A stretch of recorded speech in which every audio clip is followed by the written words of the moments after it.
Hi, I'm Rick, Director at 8 Financial Planning. Today's video is very much designed as a Q&A. I want to give you an insight into the top questions I'm often asked by business owners. And the point of this isn't to provide financial advice, but really give you an insight into the kind of conversations I am having, which would hopefully allow you to reflect on your own financial planning. So here goes. So, question number one. I'm often asked by business owners, how much do I need in my pension to become financially independent? Now, this is a huge question, and I say that because so many variables come into the mix. For example, will you have a full state pension? How long are you likely to live for? How much income do you need? What level of risk have you taken within your pension? So, as you can tell, this answer varies for every single individual. This is why within our firm, we use pretty powerful cash flow modeling software and try to simulate various scenarios. Whilst this can get complicated, I also understand everybody needs a starting point, something that allows you to start to get your mind around this. And so this is where the 4% rule can be really useful. Although there's very kind of conflicting views on this, what I like is its simplicity and its ability to make this question make sense. So to look at your own individual circumstances and to apply the 4% rule, I would say work out how much income you would need every year. Let's say that figure is £30,000 and divide that by 0.040. What that does is capitalize that amount and will help you take this from an annual income requirement to what should be in your pension or your investment. And applying it to this example, it would mean you'd need £750,000 in order to give you a £30,000 income. Now, as I've said earlier, this makes quite a few assumptions, and this may not be right for your individual circumstances, but it gives you something to go at. So the next question I'm often asked is, what's the first thing I need to do to get started? Now, I completely understand this question because we're all wired to start to plan and plan over the longer term. And so I'm often asked, what should I be doing now that's going to help me in 10, 15, 20 years' time? Now, this is a really good question to ask because what it allows you to do is start to take a long-term approach. As a financial advisor, however, we're really privileged in that we've got an external view of a client's circumstances. And often business owners are in a circumstance where they have financial dependence in their own right, they have employees, they have a business. And so because of that, even though it's important to future plan, this has to happen from a solid foundation. So even though a lot of our clients are very interested when they first meet us in pension planning, investment planning, these are all really important areas we will help them with. One of the first areas is to protect everything you have built so far. And even though this can come across slightly doom and gloom, I'd much rather have this kind of conversation and be able to plan so that our clients have a financial safety net in some of the worst case scenarios. And this is why the first things you should consider, either through your business or personally, are things like life insurance, critical illness cover, income protection, private health insurance. These are really important financial safety nets so that when we do plan forward for the next 10, 15, 20 years, we're doing that from a solid base.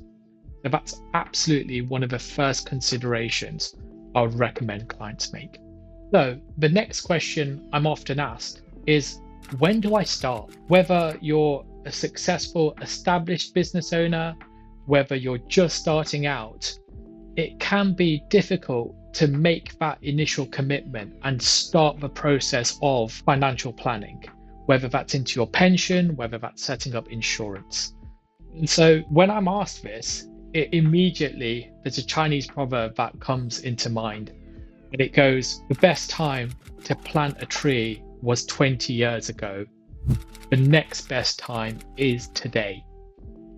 So breaking that down, when it comes to things like insurance, the sooner you can put these financial safety nets in place, the better. But also when it comes to pension planning is one of those areas where even if you're starting in your 40s, 50s, or 60s, often you'll find that this pension will continue to be invested all the way through the time you are building it up, but often remains invested whilst you're drawing it down.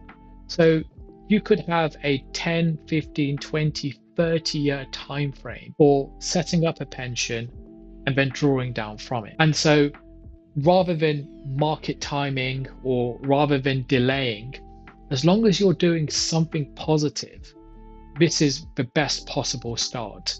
And so I often say with business owners, especially when you're starting out, making a small, regular, consistent contribution to things like pension planning and something that you almost put in place and forget about.